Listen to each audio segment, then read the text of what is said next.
আপনার হাত ধরে ধরে আপনার কাছে গিয়ে দ্বীনের কথাগুলা বলে জান্নাতের সুসংবাদ শোনায়, জাহান্নামের ভয় দেখায়। এটা এমনি না, এটা হলো পয়গম্বরদের পক্ষ থেকে উম্মতের উপরে দায়িত্ব। কথা ঠিক না বেঠিক? আল্লাহ তাআলা উলামায়ে কেরামকে যে ইলম দান করেছেন, জান্নাতের সুসংবাদের জ্ঞান দান করেছেন, জাহান্নামের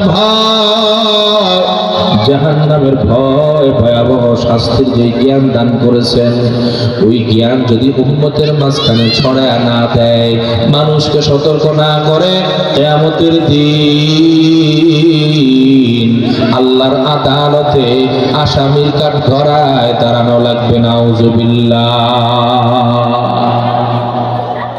এই জন্য উলামায়ে কেরাম পয়গম্বরদের ইলমের ওয়ারিস, পয়গম্বরদের দাওয়াতের ওয়ারিস, তালিমের ওয়ারিস উলামায়ে কেরাম এই মাহফিলের ব্যবস্থা করে বছরে একটা দিন এলাকার নারী পুরুষ জওয়ান বৃদ্ধ কিশোর সহ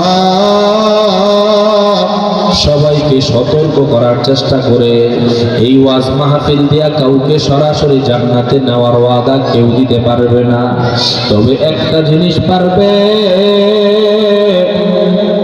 এই ওয়াজ মাহফিলে যখন আসবে, বয়ান যখন কানে ঢুকবে, কোরআন হাদিসের কথাগুলো যখন বান্দার কানে ঢুকবে, যেই বান্দার দিলটা গুনাহের কারণে মরে গেছে, এই ওয়াজ মাহফিলের মাধ্যমে ওই বান্দার দিল জিন্দা হয়ে যাবে। সুবহানাল্লাহ। আল্লাহর নবী বলেন, আলাইকুম বিমুজালাসাতিল উলামা ওয়াসতিমা'i কালামিল হুকামা ফাইন্নাল্লাহা ইউহয়িল কলবাল মাইয়িতা বিনূরিল হিকমা। ও উম্মতের দল, যেখানে উলামাদের মজলিস পাও,